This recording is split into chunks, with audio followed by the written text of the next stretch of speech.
대한민국 해군의 역사를 돌이켜보면 우리는 오랫동안 바다 위의 약자라는 불명예를 짊어진 적이 있습니다. 핵심 무장 체계와 발사 기술을 외국 장비에 의존해야 했던 순간들이 상당히 길었습니다. 뿐만 아니라 해외 공급망의 정치적 제약 때문에 우리의 결단이 흔들렸던 장면들을 많은 국민이 기억하실 겁니다. 그러나 이제 상황은 달라졌습니다. 한국이 독자 기술로 수직 발사 체계의 한계를 뛰어넘었다는 사실은 단순한 장비 업그레이드가 아니라 외교적으로나 전략적으로 자존심을 회복하는 역사적 사건입니다. 한국이 KVLS를 만든 이유는 한마디로 더 이상 남의 손에 우리의 무기를 맡기지 않겠다는 결의에서 출발했습니다. 과거 우리는 외산 VLS 규격과 수출 통제 때문에 독자 미사일을 함정에 안정적으로 얹지 못하는 굴욕을 겪었습니다. 미국식 발사관과 연동하려 할 때 시험 자료 공유가 거부되거나 과도한 조건이 붙는 일이 반복되자 국내 연구진들은 자체 발사 체계 개발로 방향을 틀었습니다. 초기에는 시험선이 부족해 개발이 중단되고 또 고온가스 처리나 캐니스터 규격화 같은 기술 난제에 좌절도 있었지만 반복 시험과 끊임없는 도전으로 하나씩 해결했습니다. 특히 밤낮을 가리지 않고 작은 항공 해상 시험장에서 실패를 통해 얻은 데이터가 큰 자산이 되었고 이 과정에서 국내 소재와 부품 역량도 함께 성장했습니다. KVLS는 단지 장비가 아니라 기술 주권의 상징이 됐다고 해도 과언이 아닙니다.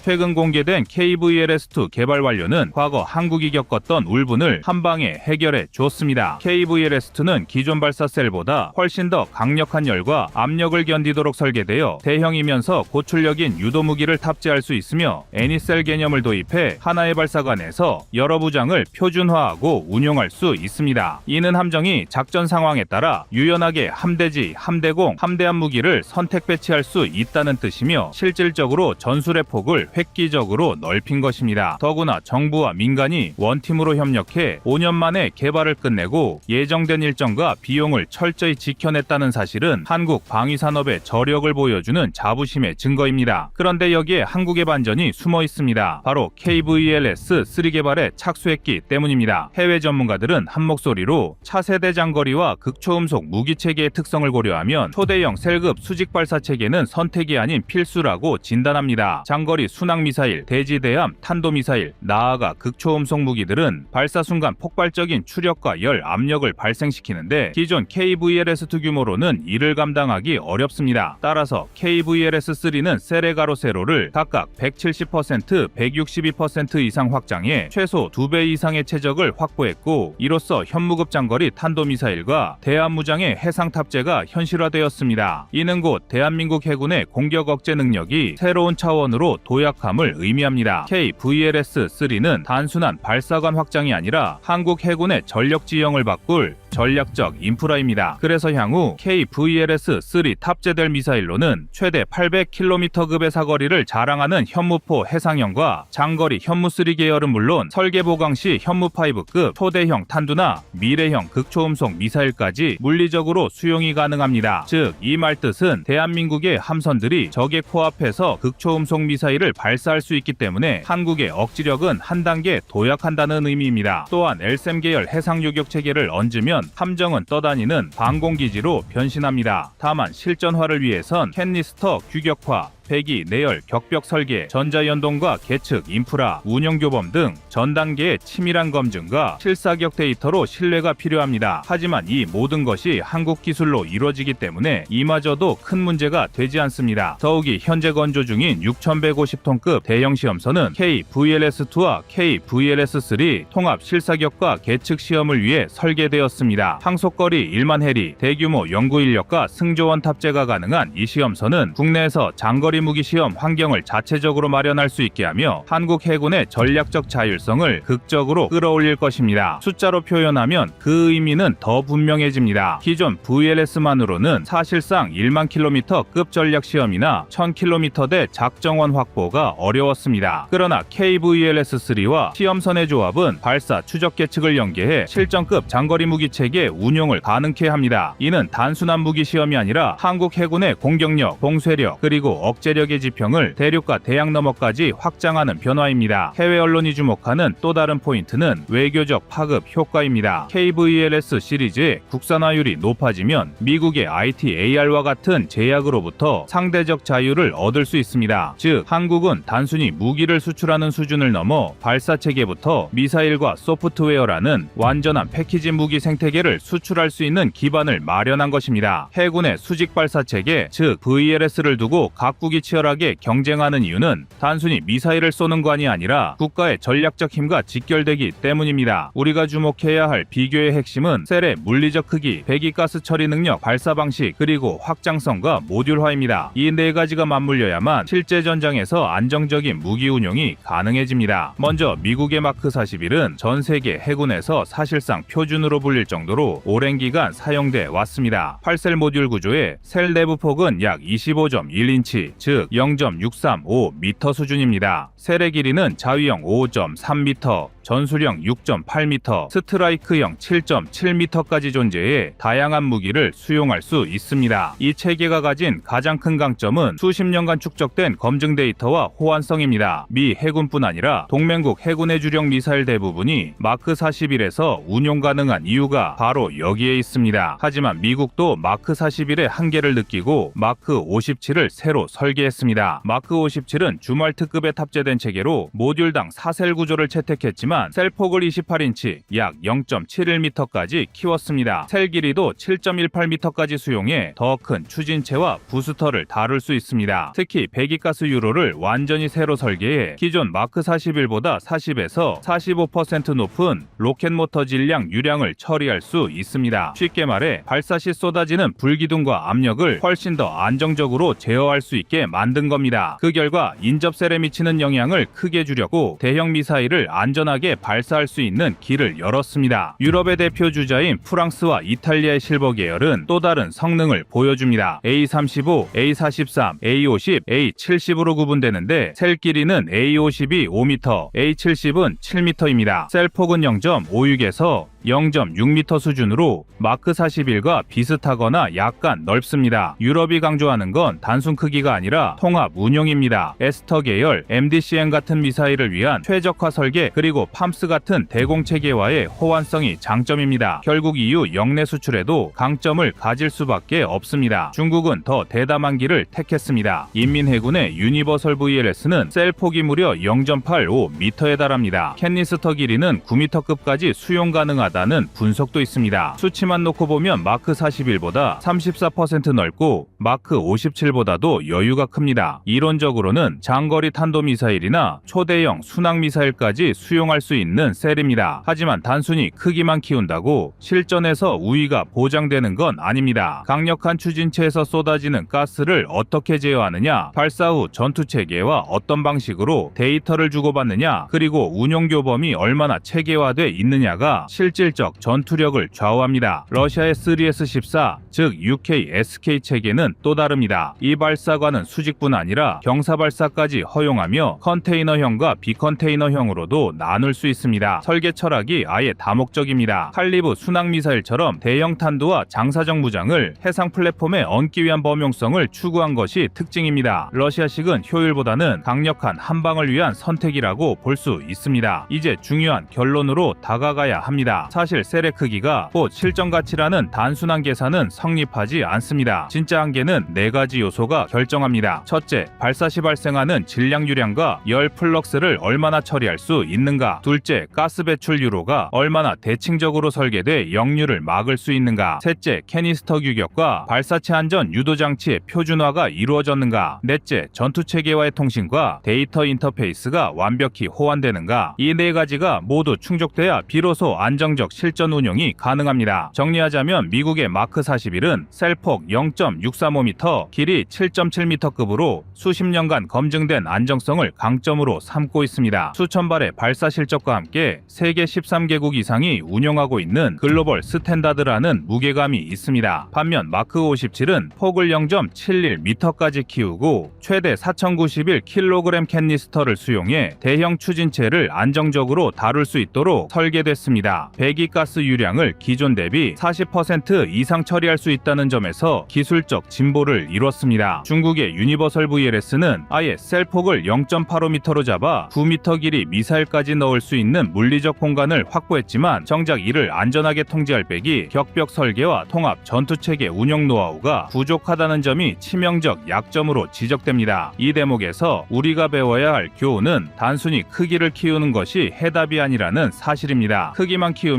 종이호랑이가 될 수 있고 진짜 전장에서 필요한 건 불기둥과 압력을 제어할 기술, 수십 번의 실사격 데이터를 바탕으로 쌓아올린 신뢰성, 그리고 전투체계와 완벽하게 호흡하는 연동 능력입니다. 결국 발사관은 미사일을 쏘는 거안이 아니라 국가 전략을 실어 올리는 심장 그 자체라는 것입니다.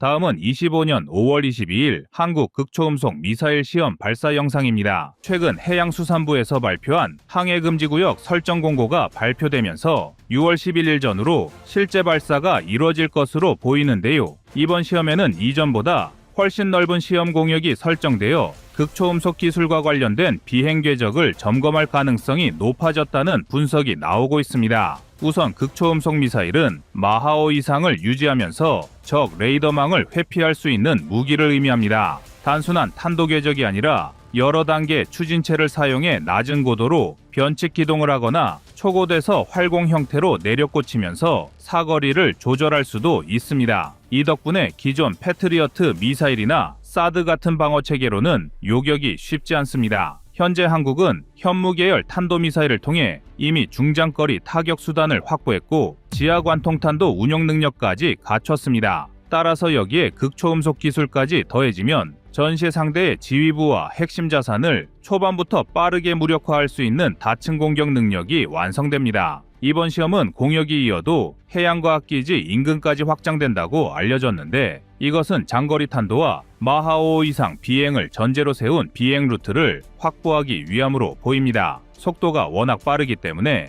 어느 지점에서 방향을 바꾸거나 엔진을 전환할 때 발생하는 각종 데이터를 세밀하게 수집해야 합니다. 그런데 국내에서 이렇게 먼 비행 경로를 설정하기 위해서는 어업 활동을 중단시키고 안전을 확보해야 해서 막대한 비용이 듭니다. 어민들에게 지급해야 하는 보상금도 크고 중국이나 일본 정찰 자산이 시험 과정을 엿볼 수 있다는 부담도 있습니다. 하지만 국가 차원에서 보안 유지가 필요하다는 판단이 선 상황이므로 넓은 구역을 폐쇄한 채 발사를 진행하는 것으로 보입니다. 특히 3월 말에 이미 유사 구역을 설정해 발사 테스트를 수행했던 전적이 있어서 이번에는 좀 더 개선된 비행체를 투입할 가능성이 거론됩니다. 군사 전문가들은 이번 시험이 극초음속 비행체인 하이코어 시제품에 가깝다고 예측합니다. 하이코어는 초기 추진 단계에서 고체 로켓 부스터로 속도를 올리고 램제트, 스크램제트로 전환해 마5 이상의 극초음속 영역으로 진입하는 방식이라고 알려졌습니다. 동체가 엄청난 열과 충격을 견뎌야 하는데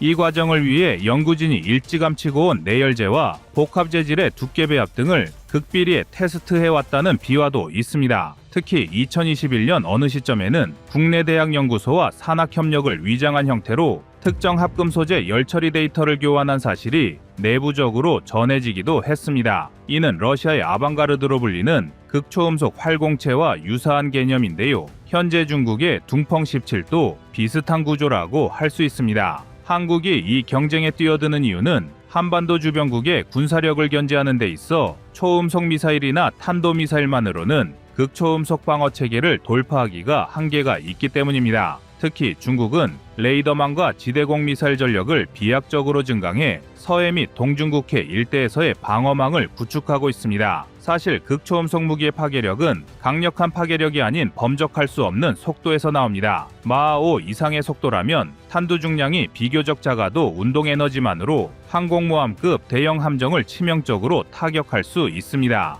단일 탄두로 적항모 전투단을 한순간에 무력화한다면 과거처럼 핵이나 탄도미사일의 억지력이 아니더라도 국가안보에 결정적 영향력을 행사할 수 있다는 얘기입니다. 이런 방식이 효율적인 이유는 작전 시간 단축과 함께 적의 대응 시간을 아예 빼앗아버린다는 점에 있습니다. 특히 한국형 극초음속 미사일이 실전 배치되면 지상형 이동식 발사대와 해군 함정, 심지어 잠수함에서도 운용할 수 있는 체계를 구상 중이라는 관측이 나옵니다. 잠수함 발사형으로 전환된다면 적 입장에서는 발사 징후를 탐지하기가 더욱 어려워지고 반응 속도도 현저히 줄어듭니다. 이는 동북에서 한반도 주변 해역 진입 시 한국 해군이 잠수함으로 극초음속 공격을 가할 수도 있다라는 시나리오를 주변국이 고려하게 만든다는 점에서 상당한 억지 효과를 발휘할 것입니다. 과거 소련의 P-70 모스키트 초음속 대함미사일이 마하 2.5 이상의 속도로 날아가 서방 해군에 공포를 주었듯이 극초음속 무기는 그보다 한 차원 높은 위협성을 보여줍니다. 마하에서 7대로 비행하며 종말 단계에서 예측 불가능한 변칙 기동을 수행하면 사실상 요격할 시간이 거의 없습니다.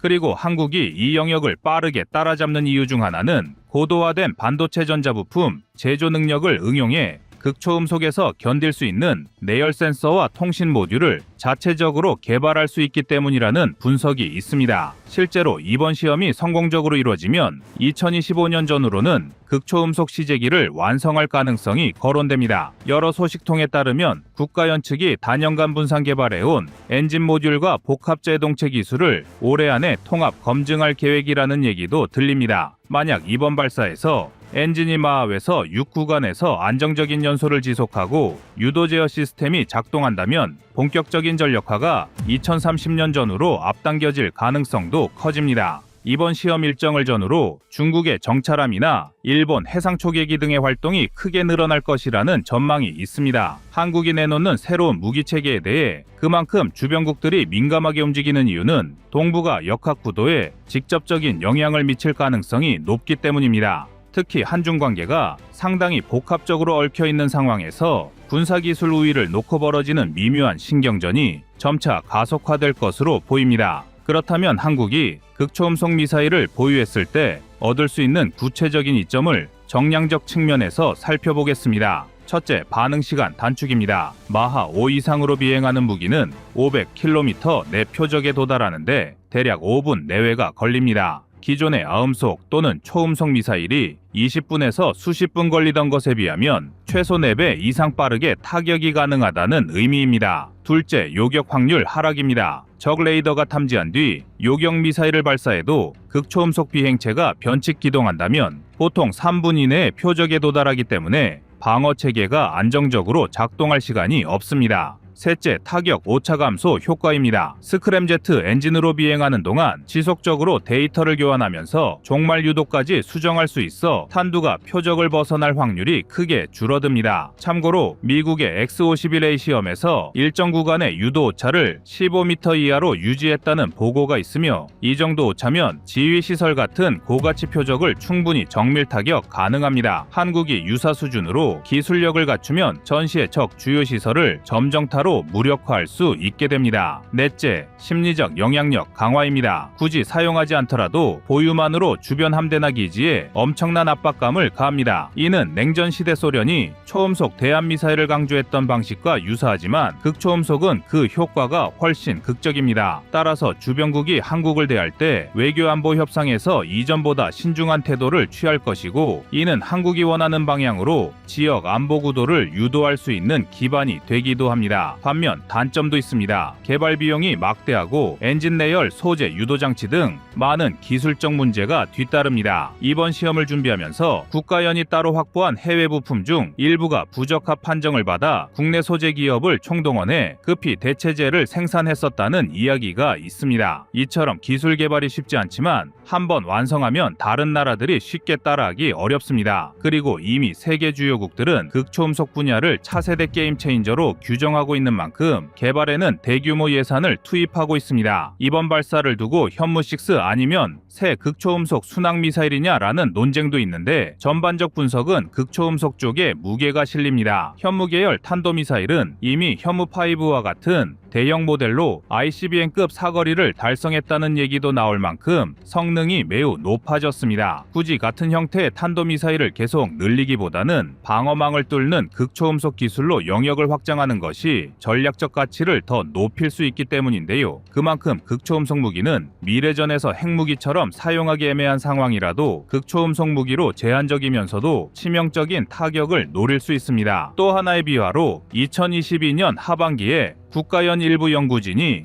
호주 사막지대를 방문해 장거리 로켓 모터 실험을 진행했다는 말도 있습니다. 공식적인 발표는 없었지만 호주의 넓은 사막 훈련장이 무기 시험에 최적이어서 관심을 모았던 일이 실제 이루어진 적이 있다는 것이죠. 이 방문에서 얻은 실험 데이터를 통해 이번 서해 발사에 적용할 추진체 설계를 큰 폭으로 개선했다는 후문도 들립니다. 이처럼 국내와 해외 시험장을 병행 운영하려는 시도가 계속된다면 향후에는 더욱 다양한 궤적과 환경에서 극초음속 실험을 진행할 수 있습니다. 결과적으로 이번 시험 발사를 통해 3년 내에 엔진 동체 통합 기술이 완성된다면 2030년 전후로 한국군이 극초음속 전력을 본격 배치하는 시나리오도 충분히 가능합니다. 극초음속 무기는 핵과 달리 실제 사용 문턱이 비교적 낮아 전략적 억제력과 국지전 상황에서의 실질적 응징력을 동시에 확보할 수 있습니다. 따라서 주변국들은 한국과의 외교적 대화를 진행할 때 한층 조심스러워질 것이고 한국은 원하는 외교안보적 이익을 좀 더 주도적으로 끌어올 수 있게 됩니다.